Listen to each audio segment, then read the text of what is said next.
আপনি জীবনে যা কিছু চান এবং আপনার যত রকম সমস্যা রয়েছে, আপনি যদি শ্রীমদ্ ভগবদ গীতার এই 25টি উপদেশ মন দিয়ে শুনে ও বুঝে নেন, তাহলে আপনার প্রত্যেকটি ইচ্ছা পূরণ হবে, প্রত্যেকটি সমস্যা সহজ হয়ে যাবে এবং আপনার সব দুঃখ দূর হয়ে যাবে। গীতার এই জ্ঞান অমৃতের মতো, যা একজন মানুষের মৃতপ্রায় মন ও জীবনের মধ্যে নতুন প্রাণ ঢেলে দেয়। আমি সম্পূর্ণ গ্যারেন্টি দিয়ে বলতে পারি যে যিনি এই 25টি উপদেশ মনোযোগ দিয়ে ভিডিও শেষ পর্যন্ত শুনবেন, তিনি নিজের প্রতিটি সমস্যার সমাধান পেয়ে যাবেন। তিনি যা কিছু পেতে চান সব কিছু পেয়ে যাবেন। 1. কারো উপর নির্ভরশীল হবেন না।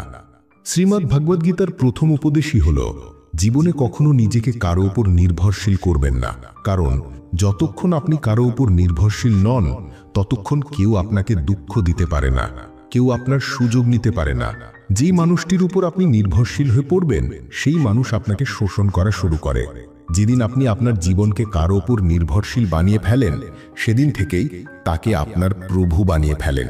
পরের কথা বাদ দিন, এমনকি যারা নিজের কাজের লোকদের, গৃহকর্মীদের উপর নির্ভরশীল হয়ে পড়েন, তারাও সব কিছু সহ্য করতে বাধ্য হন, কারণ তারা জানেন তাদের কাজ এই লোক ছাড়া চলবে না।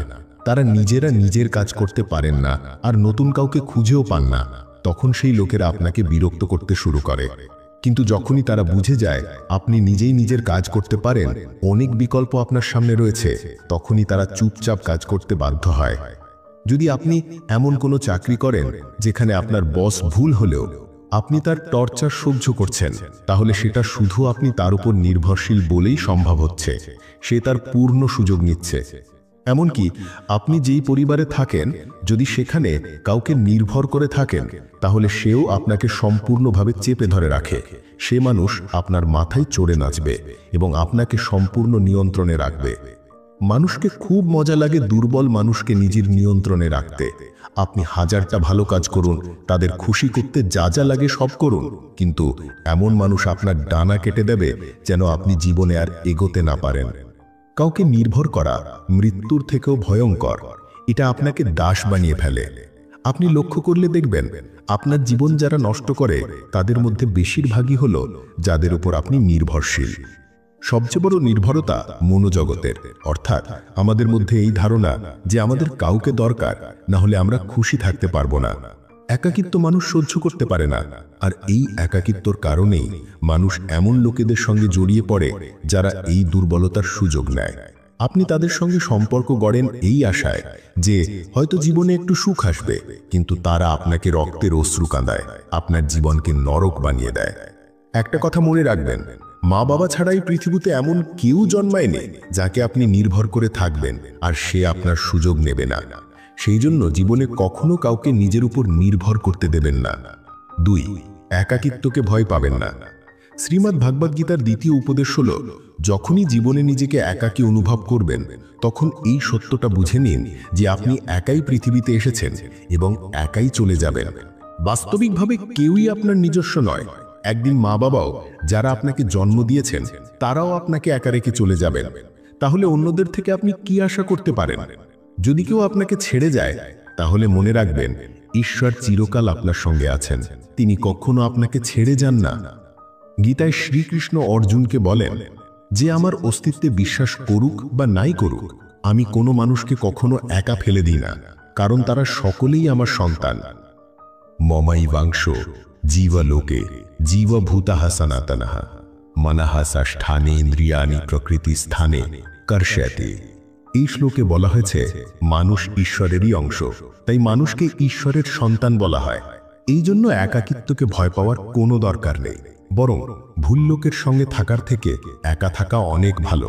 একটা প্রবাদ আছে, something is better than nothing, মানে কিছু না থাকার থেকে কিছু থাকা ভালো। কিন্তু আরেকটা কথাও আছে, nothing is better than nonsense, মানে মূর্খ বা খারাপ লোকের সঙ্গে থাকার থেকে একা থাকাও অনেক ভালো। এই কারণে গীতার এই উপদেশ প্রত্যেক মানুষের জন্য খুব গুরুত্বপূর্ণ, বিশেষ করে যারা একাকিত্বে কষ্ট পান। তাই একাকিত্বকে ভয় পাওয়া বা দুঃখ পাওয়ার অভ্যেস ত্যাগ করুন, কারণ এই পৃথিবীতে আসলে কেউ কারো নয়। 3. ধৈর্য ধরুন। শ্রীমদ্ ভগবদ গীতার তৃতীয় উপদেশ হল, জীবনে যখন কোনো কঠিন সময় আসবে, তখন হতাশ হবেন না, শুধু একটু ধৈর্য ধরুন। যারা কঠিন সময় নিজেকে সামলে নিয়ে ধৈর্য রাখতে জানে তারা প্রতিটি বিপদ খুব সহজে পার হয়ে যায়। একবার এক রাজা তার গুরুর কাছে গিয়ে বললেন, আমার রাজ্যে সবকিছু ভালো চলছে, সুখ সমৃদ্ধি আছে, কিন্তু সময় তো চিরকাল একরকম থাকে না। ভবিষ্যতে যদি কখনো ভয়ঙ্কর সময় আসে তাহলে আমি কি করব? আমাকে এমন কোনো মন্ত্র দিন, কোনো উপদেশ দিন, যাতে আমি সেই খারাপ সময় থেকে বের হতে পারি। গুরুজি তখন তাকে একটি তাবিজ দিয়ে বললেন, এই তাবিজে আমি একটি মন্ত্র লিখে রেখেছি। যখন তোমার জীবনে খুব খারাপ সময় আসবে, এমন সময় যখন মনে হবে এর চেয়ে খারাপ কিছু আর হতে পারে না, তখন এই তাবিজ খুলে এই মন্ত্রটি পড়বে। এতে তোমার ভিতরে এক অদ্ভুত শক্তি জন্ম নেবে। এবং সত্যি একদিন সেই ঘটনার সম্মুখীন হতে হলো। রাজার রাজ্যে এক প্রতিবেশী রাজা আক্রমণ করল। সেই রাজাকে নিজের রাজ্য ও নগরী ছেড়ে পালাতে হলো, কেবল কিছু বিশ্বস্ত লোক নিয়ে। সেই সময় রাজা ভীষণভাবে ভেঙে পড়েছিলেন। তখন তার মনে পড়ল গুরুজির দেওয়া সেই তাবিজ। তিনি ভাবলেন, এই সময় তো বোধহয় জীবনের সবচেয়ে খারাপ সময়, এর থেকে খারাপ কিছু আর হতে পারে না। তিনি তাবিজ খুলে দেখলেন তাতে লেখা, এই সময়টাও কেটে যাবে। এই বাক্যটি পড়ে তার ভিতরে এক অপূর্ব শক্তি ও বিশ্বাস জাগল। তিনি উপলব্ধি করলেন এই কঠিন সময় স্থায়ী নয়, এও একদিন পেরিয়ে যাবে। তিনি হাল ছাড়লেন না, আবার নিজের সেনাবাহিনী গঠন করলেন, সংগঠিত হলেন এবং সেই প্রতিদ্বন্দ্বী রাজাকে হারিয়ে নিজের রাজ্য ফিরে পেলেন। তাই জীবনের সময় যত খারাপই হোক, তা কখনো চিরস্থায়ী নয়। সময় বদলাতেই থাকে।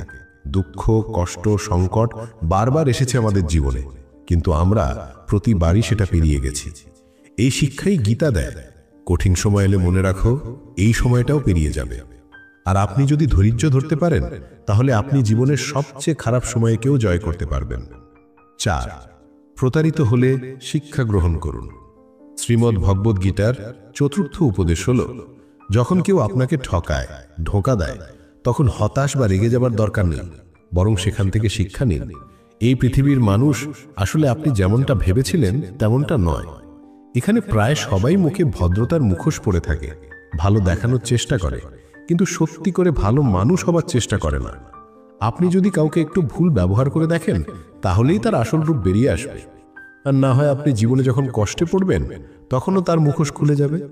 তাই কাউকে সহজে বিশ্বাস করবেন না, কাউকে অতিরিক্ত আশা বা গুরুত্ব দেবেন না, না হলে একদিন হয়তো সে আপনার মন ভেঙে দেবে। এই জগতে মানুষ কখনো কারো হয় না, কেউ কারো চিরকাল পাশে থাকে না। তাই আপনার মনটাকে ঈশ্বরকে উৎসর্গ করে দিন, তাহলে কেউ আপনার মন ভাঙতে পারবে না। গীতার 12তম অধ্যায়ের ভক্তিযোগে শ্রীকৃষ্ণ অর্জুনকে বলেন, মন্মনা ভবমদ ভক্ত মদ্দাজি মান নমস্কুরু। অর্থাৎ, হে অর্জুন, তুমি তোমার মন, বুদ্ধি, হৃদয় সবকিছু আমার মধ্যে স্থাপন করো, তাহলে কেউ তোমার হৃদয় ভাঙতে পারবে না। একটা কথা মনে রাখবেন, যাকে আপনি সবচেয়ে বেশি ভালোবাসবেন, একদিন সেই আপনাকে সবচেয়ে বেশি কষ্ট দেবে। কারণ এই জগতে ভালোবাসা বা অনুভূতির কোনো মূল্য নেই। এখানে সবকিছু স্বার্থের ওপর নির্ভর করে। যতদিন আপনাকে প্রয়োজন, ততদিন সবাই মিষ্টি ব্যবহার করবে। যেই তাদের কাজ ফুরাবে, আপনাকে অবহেলা করবে। তাই নতুন কোনো মানুষকে চিনতে গেলে প্রথমেই বিশ্বাস করবেন না। সে হয়তো মুখোশ পরে আছে, আপনাকে ফাঁসাতে চায়। এখন সিদ্ধান্ত আপনার। আপনি কি সেই ফাঁদে পড়বেন, নাকি আপনার বুদ্ধিমত্তা দিয়ে সঠিক সিদ্ধান্ত নেবেন? 5. অতীতকে ভুলে যাও। গীতার 5ম উপদেশ হল, আপনার অতীতকে ভুলে যান। কারণ যদি আপনি অতীতের কষ্ট ও অনুশোচনায় আটকে থাকেন, তাহলে আপনি আজকেও কখনো সুখী হতে পারবেন না। বুদ্ধিমান লোকেরা কখনো চলে যাওয়া সময়ের জন্য দুঃখ করে না। আপনার অতীত যতই খারাপ হোক না কেন, তা যেন আপনার বর্তমানকে প্রভাবিত না করে। অতীতে যা হয়েছে সেখান থেকে শিক্ষা নিন। বলুন নিজেকে, আমি নিশ্চিত করব এই ভুল ভবিষ্যতে আর হবে না। তারপর এগিয়ে যান। অনেকে সারা জীবন কাঁদে এই ভেবে যে ওই মানুষটা আমার সঙ্গে খারাপ ব্যবহার করেছে, তাই আমি আজ এত কষ্টে আছি। ওই লোকের জন্য আমার জীবন নষ্ট হয়ে গেছে। এই রাগ, দুঃখ, হতাশা সবই যখন আপনি অন্যের উপর চাপিয়ে দেন, তখন আপনি নিজেই নিজের জীবনটা আটকে ফেলেন। অতীতকে আপনি বদলাতে পারবেন না, কিন্তু বর্তমানকে আপনি বদলাতে পারবেন। অতীতের দুঃখ থেকে মুক্তি চাইলে আজকে নিয়ে বাঁচতে শিখুন। বিশ্বাস করুন, আপনি একজন মানুষও পাবেন না যে অতীতে বাঁচে অথচ খুশি থাকে। সবাই যিনি আজকে বাঁচেন, তিনিই খুশি থাকেন।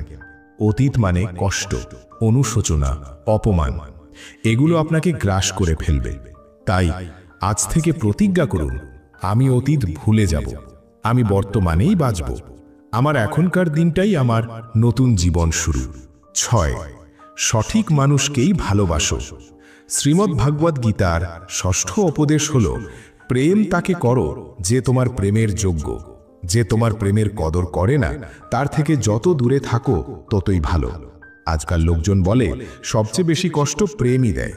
লোকেরা প্রেমের মতো পবিত্র জিনিসটিকে নোংরা বানিয়ে দিয়েছে, বিষে পরিণত করেছে। বেশিরভাগ মানুষই একে অপরকে প্রেম আর বিশ্বাসের নাম করে ঠকায়। যদি তোমার কারো প্রতি প্রেম না থাকে, তবে সে তোমার আবেগে আঘাত করতে পারবে না। সম্পর্ক যেমনই হোক, কাউকে অতিরিক্ত ভালোবাসলে আর যদি সে তার যোগ্য না হয়, তাহলে শুধু দুঃখই পাবে। বাস্তবে প্রেম কষ্ট দেয় না, বরং এমন মানুষকে ভালোবাসা কষ্ট দেয় যে তোমার প্রেমের কদর করে না। তাই প্রেম শুধু তার সাথেই করো যে তোমার ভালোবাসার কদর করে। যেখানে বোঝা যায় তোমার প্রেম, তোমার অনুভূতির ঘ্রাণ পর্যন্ত কেউ নেয় না, সেখানে নিজেকে দয়া করে দূরে সরিয়ে রাখো। 7. আত্মীয়দের থেকে সাবধান থাকো। গীতার 7ম উপদেশ হল, আমাদের আত্মীয়রাই আমাদের থেকে সবচেয়ে বেশি ঈর্ষা করে, আমাদের সাফল্য তাদের সবচেয়ে বেশি অসুবিধায় ফেলে। বাইরের লোকেদের কোনো পার্থক্য পড়ে না তোমার জীবনে কি ঘটছে, কিন্তু আত্মীয়দের চোখ থাকে তোমার জীবনের প্রতিটি পদক্ষেপে। বাইরে থেকে তারা বলবে সাফল্য লাভ করো, এগিয়ে যাও, সুখে থেকো। কিন্তু যখন তুমি তাদের সাফল্যের খবর দেবে, তখন তাদের মনে এতটুকু খুশি হয় না। অনেক সময় দেখা যায় গোটা দুনিয়া তোমাকে পছন্দ করে, তোমার কাজের প্রশংসা করে, কিন্তু তোমার নিজের ঘরেই তোমার কদর নেই। মহাভারতের যুদ্ধ বাইরের লোকেদের মধ্যে হয়নি, সেটা ভাইদের মধ্যেকার লড়াই ছিল। পাণ্ডবদের প্রতিটি সুখ দেখে দুর্যোধন ঈর্ষা করত। যখনই পাণ্ডবরা কোনো কাজে সফল হতো, সেটা সে সহ্যই করতে পারত না। দুর্যোধন সর্বতোভাবে চেষ্টা করত যাতে পাণ্ডবরা লাঞ্ছিত হয়, কষ্ট পায়। আর এই ভাইদের মধ্যে ঈর্ষা বিদ্বেষ থেকেই মহাভারতের যুদ্ধ হলো, যেখানে অগণিত মানুষ প্রাণ হারালো। বাইরের লোকদের কোনো পার্থক্য পড়ে না তুমি কেমন জীবনযাপন করো, কিন্তু এই আত্মীয় নামধারী লোকেরা তোমার সুখ কখনো সহ্য করতে পারে না। এরা বাইরে বাইরে মিষ্টি কথা বলে, কিন্তু ভিতরে ভিতরে তোমার ভালো চান না। তাই কাউকে আপন ভাবার আগে একবার নিশ্চিত হও সে সত্যি তোমার আপন নাকি শুধুই ভান করছে। 8. অতিরিক্ত ভালো হতে যেও না।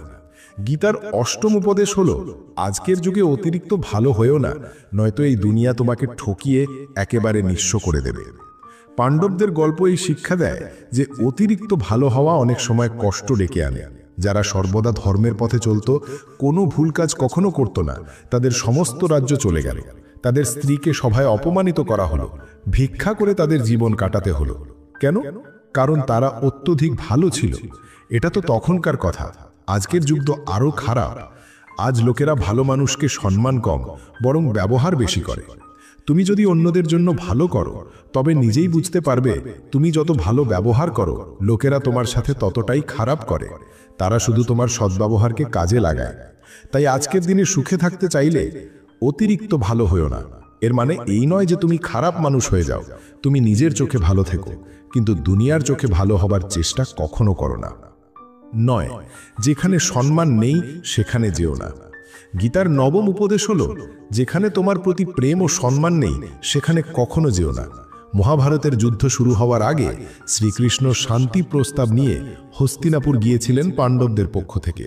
তখন শকুনি দুর্যোধনকে বলেছিল, এই কৃষ্ণ বড় ধুরন্ধর, যদি এটি আমাদের পক্ষে চলে যায় তাহলে পাণ্ডবদের হার নিশ্চিত। তাই তার সেবা করো, তাকে নিজের বাড়িতে আমন্ত্রণ জানাও, খুশি করো। যখন কৃষ্ণ হস্তিনাপুরে এলেন, দুর্যোধন তাকে নিজের বাড়িতে আসতে বলল এবং বলল, আপনি আমার বাড়িতে আসুন, আমার অতিথিত্ব গ্রহণ করুন, আমার বাড়িতে খাওয়ান করুন। তখন কৃষ্ণ বলেছিলেন, দুর্যোধন, মানুষ কারো বাড়িতে খেতে তখনই যায় যদি তার প্রতি প্রচণ্ড প্রেম থাকে বা জীবনে কোনো বড় বিপদ এসেছে। আমার জীবনে না কোনো বিপদ এসেছে, না তোমার প্রতি কোনো প্রেম, তাই আমি তোমার বাড়ি কখনো যাব না।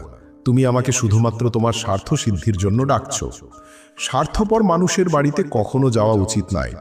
তাই এখান থেকে শিক্ষা নেওয়া যায় যে কারো মনে যদি তোমার প্রতি প্রেম ও সম্মান না থাকে, সেখানে কখনো থাকা উচিত নয়। শুধু সেই জায়গার থেকো যেখানে তোমার কদর হয়, সম্মান মেলে এবং প্রেম পাওয়া যায়। 10. অহংকার করো না। গীতার 10ম উপদেশ হলো, কখনো নিজের ধন, পদ বা শক্তির অহংকার করো না। দুর্যোধনের অহংকার ছিল যে তার পাশে ভীষ্ম, দ্রোণ ও কর্ণের মতো যোদ্ধা রয়েছে, তাই পাণ্ডবদের সে সহজেই হারিয়ে দেবে। তার অর্থ সম্পদ, পদ এবং শক্তির অহংকার ছিল, আর এই অহংকারই একদিন তার ধ্বংসের কারণ হয়ে দাঁড়ায়। যারা নিজেদের অর্থ, ক্ষমতার দম্ভে অন্যদের অপমান করে বা আঘাত দেয়, একদিন তাদের সেই একই দম্ভ তাদের সর্বনাশ করে দেয়। তাই জীবনে তুমি যত বড়ই হও না কেন, যত সফলই হও না কেন, এই অহংকার কখনো অন্যের সামনে দেখিও না। 11 প্রতারকের পরিণতি খারাপ হয়। গীতার একাদশ উপদেশ হল, যে অন্যদের সাথে প্রতারণা করে তার পরিণতি অত্যন্ত ভয়ঙ্কর হয়। দুর্যোধনের মামা শকুনি এবং দুর্যোধন সারা জীবন পাণ্ডবদের সাথে প্রতারণা করেছে, পদে পদে ঠকিয়েছে, কখনো সৎভাবে তাদের সাথে চলেনি। আর তার ফলস্বরূপ দুর্যোধনের সব বড় যোদ্ধা প্রতারণার মাধ্যমেই নিহত হয়েছে। কারণ দুর্যোধন যেমন কর্ম করেছে তেমনই ফল পেয়েছে। পুরো জীবন সে প্রতারণা করেছে, তাই তার নিজের মৃত্যুও প্রতারণার মাধ্যমেই হলো। তাই কেউ যদি নিজেকে খুব বেশি চালাক মনে করে যে সে অন্যকে ঠকিয়ে ফেলেছে, বোকা বানিয়ে দিয়েছে, একদিন তার জীবনেও কেউ আসবে যে তাকে ঠকাবে। কারণ কর্ম সবকিছু মনে রাখে, যে যেমন কর্ম করে তাকে তেমন ফল একদিন ঠিকই পেতে হয়। 12 বারবার কষ্ট দেওয়া মানুষকে ক্ষমা করো না। গীতার দ্বাদশ উপদেশ হল, যে মানুষ তোমায় বারবার কষ্ট দেয় তাকে কখনোই ক্ষমা করা উচিত নয়। যুধিষ্ঠির বারবার দুর্যোধনকে ক্ষমা করেছিলেন, আর তার ফলস্বরূপ তাকে জীবনে অনেক বড় কষ্ট সহ্য করতে হয়েছে। কেউ যদি একবার ভুল করে তখন ক্ষমা করা চলে, কিন্তু কেউ যদি বারবার সেই ভুল করে, সেটা আর ভুল নয়, সেটা তার অভ্যেস। সে ঠিক এমনটাই এবং ভবিষ্যতেও এমনটাই করবে। তাই কাউকে ক্ষমা করতে গিয়ে অতিরিক্ত দয়ালু হয়ো না। ক্ষমাশীল হওয়া আর বোকা হওয়ার মধ্যে বড় পার্থক্য আছে। কাউকে যদি একবার ক্ষমা করো, তবুও তার ব্যাপারে সতর্ক থাকো। যাকে একবার বুঝেছ তাকে আবার পরীক্ষা করো, মানে নিজেই নিজের মুখে মাটি লাগাও। যে তোমায় ঠকিয়েছে বা কষ্ট দিয়েছে তার উপর আবার কখনো ভুল করেও ভরসা করো না। তাই যতটা ক্ষমা করলে তুমি বোকা না দেখাও, ততটাই করো। 13 আনন্দ ও দুঃখ প্রকাশ করো না। গীতার ত্রয়োদশ উপদেশ হল, তোমার আনন্দ আর কষ্ট সবাইকে জানিও না, কারণ লোকজন তোমার আনন্দে হিংসে করে আর তোমার দুঃখে উপহাস করে। তোমার খুশিতে কেই খুশি হয় না, তারা জ্বলে। প্রতিটি অশ্রু চোখে এনো না, প্রতিটি ক্ষত সবাইকে দেখিও না। এইখানে মানুষ হাতে নিন নিয়ে ঘরে, তাই প্রতিটি ব্যথা সবাইকে জানিও না। এই জগতে বহু মানুষ অপেক্ষায় থাকে, দুঃখী মানুষকে আরো দুঃখ দিতে আর খুশি মানুষকে যন্ত্রণা দিতে। তাই নিজের অবস্থা শুধু তাকেই বলো যে সেটা বোঝার যোগ্যতা রাখে। 14 খারাপ মানুষের সঙ্গে থেকো না। গীতার চতুর্দশ উপদেশ হল, তুমি যতই ভালো হও না কেন, যদি খারাপ লোকেদের সঙ্গে থাকো তাহলে তোমার অবস্থাও একদিন তাদের মতোই হবে। ভীষ্ম পিতামহ ছিলেন ব্রহ্মচারী, ধার্মিক, কিন্তু তিনি অধর্মের পাশে দাঁড়িয়েছিলেন। দ্রোণাচার্যও ছিলেন ব্রাহ্মণ, তবুও তিনিও অধর্মের পক্ষে গিয়েছিলেন। ফলস্বরূপ তারা মৃত্যুকালে ভয়ঙ্কর যন্ত্রণার শিকার হন। তাই কখনো ভুল মানুষের সংস্পর্শে থেকো না। অনেক সময় শুধু তাদের সঙ্গে থাকার কারণে তোমাকেও তাদের কর্মের ফল ভোগ করতে হয়। তখন তুমি বুঝতেই পারো না, আমি তো কিছুই করিনি, শুধু ওদের সঙ্গে থাকতাম, তবু এই শাস্তি কেন? মন্দ মানুষের সঙ্গ কখনোই জীবনে সুখ আনবে না, তাই সব সময় ভালো মানুষের সংস্পর্শে থাকো। 15 মূর্খদের জ্ঞান দিও না। গীতার পঞ্চদশ উপদেশ হল, মূর্খ আর দুষ্ট লোকদের কখনো জ্ঞান দেওয়া উচিত নয়। এতে তাদের অহংকারে আঘাত লাগে আর তারা মনে মনে তোমার বিরুদ্ধে শত্রুতা পুষে রাখে এবং সময় এলে তোমাকেই ক্ষতি করে। 16 অতিরিক্ত আসক্তি করো না। গীতার ষোড়শ উপদেশ হল, কারো প্রতি বা কোনো কিছুর প্রতি কখনোই অতিরিক্ত আসক্তি রেখো না। দুর্যোধনের পিতা ধৃতরাষ্ট্রের সিংহাসনের প্রতি প্রবল আসক্তি ছিল। সেই সিংহাসন লালসার কারণে তিনি কিছুই দেখতে পারতেন না এবং তার সেই সীমাহীন মোহ ও আসক্তি গোটা রাজ্যকে ধ্বংসের দিকে ঠেলে দেয়, অসংখ্য প্রাণ হারায়। তুমি যদি কারো বা কিছুর পেছনে এইভাবে পাগল হও, তাহলে সেটা তুমি পাও বা না পাও, কিন্তু জীবনে শান্তি হারিয়ে ফেলবেই। 17 রাগ থেকে নিজেকে বাঁচাও। গীতার সপ্তদশ উপদেশ হল, রাগ মানুষের সব চেষ্টাকে ব্যর্থ করে দেয়। রাগী মানুষের কোনো বন্ধু থাকে না, সবাই তাকে এড়িয়ে চলে, তার সব সম্পর্ক ভেঙে যায়। যে নিজের রাগ নিয়ন্ত্রণ রাখতে পারে না, সে জীবনে আর কিছুই নিয়ন্ত্রণ করতে পারে না। 18 মন শান্ত রাখো। অষ্টাদশ উপদেশ হল মনকে শান্ত রাখার শিক্ষা গ্রহণ করো। অশান্ত মন জীবনে শুধু কষ্টই নিয়ে আসে, আর শান্ত মন আনন্দ ও প্রেম দেয়। সুখ ও দুঃখ কেবল মন শান্ত না অশান্ত তারই ফল। অশান্ত মন দুঃখ সৃষ্টি করে, শান্ত মন দেয় চরম আনন্দ। 19তম উপদেশ হল চোখে সত্যি মনে হলেও কোনো বিষয়ে তাড়াহুড়ো করে বিশ্বাস করো না। অনেক সময় চোখের দেখা জিনিসও ভুল প্রমাণিত হয়, তাই বিশ্বাস করার আগে সব দিক যাচাই করে নাও। 20তম উপদেশ হল মানুষের মধ্যে নিজের আশ্রয় খোঁজা বন্ধ করো। এটাই তোমার মানসিক দুর্বলতা এবং এটি তোমার আত্মবিশ্বাস কেড়ে নেয়। যেভাবে এই লোকটা আমার জন্য থাকবে, সেই লোকটাই বিপদের সময় সবচেয়ে বেশি কষ্ট দেয়। তুমি একমাত্র ঈশ্বরকে আশ্রয় হিসেবে ধরো। যখনই কোনো বিপদ আসবে, তিনি কাউকে না কাউকে পাঠাবেন তোমার সাহায্যে। এই দুনিয়া নিজেই নিজের জন্য সহায়ক হচ্ছে, তারা তোমার সহায় হবে কিভাবে?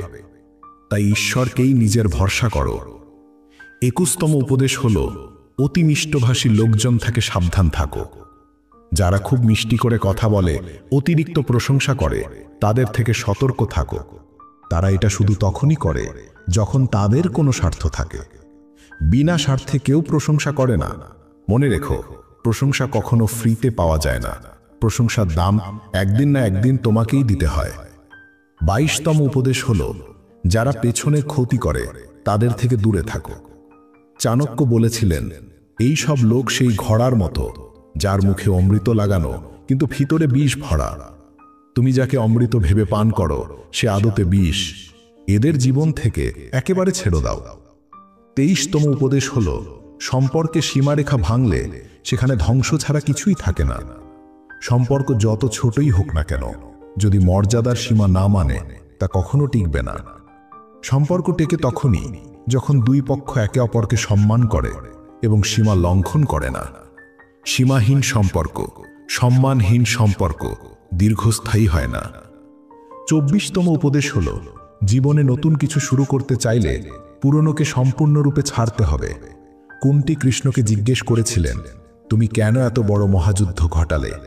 কৃষ্ণ বলেছিলেন, অধর্ম খুব বেড়ে গিয়েছিল, তাই তাকে নির্মূল করে নতুন যুগ আনতে হলে পুরনোকে ধ্বংস করতেই হতো। যেমন পুরনো ভাঙাচোরা বাড়ি ভেঙে নতুন তৈরি করা হয়, তেমনি জীবনে পুরনো জিনিস ছেড়ে দিতেই হবে নতুন শুরু করতে। 25তম উপদেশ হল মানুষই আজ মানুষের সবচেয়ে বড় শত্রু হয়ে উঠেছে। ব্যবসায়, সম্পর্কে, চাকরিতে সবখানেই মানুষ একে অপরকে ঠকাচ্ছে, লুটছে। প্রতিযোগিতা, চুরি, অপরাধ সব বেড়েই চলেছে। শাস্ত্রে লেখা আছে, একদিন মানুষই মানুষকে খাবে। এই সময়টাই তো এখন চলছে। মানুষ আজ একে অপরের ব্যবসা কেড়ে নিচ্ছে, চাকরি কেড়ে নিচ্ছে, সুখ কেড়ে নিচ্ছে। একজনের দুঃখে আরো দুঃখ দাও, যিনি খুশি তাকে কষ্ট দাও। এটাই যেন নিয়ম হয়ে গেছে। মানুষ বলে পরিচয় দিলেও মানবতা আজ আর চোখে পড়ে না। একবার এক ভিখারি এক ধনী ব্যক্তির বাড়ির সামনে এসে বলল, এক গ্লাস জল দিন, অনেক হাঁটতে হয়েছে, প্রাণ যাচ্ছে। সে বলল, লোক আসবে তখন জল পাবেন। ভিখারি আবার বলল, অনুগ্রহ করে জল দিন, কোথাও আশেপাশে কিছু নেই। সে বলল, লোক এলেই জল পাবেন। তখন ভিখারি বলল, তুমি নিজেই একটু মানুষের মতো আচরণ করো না কেন?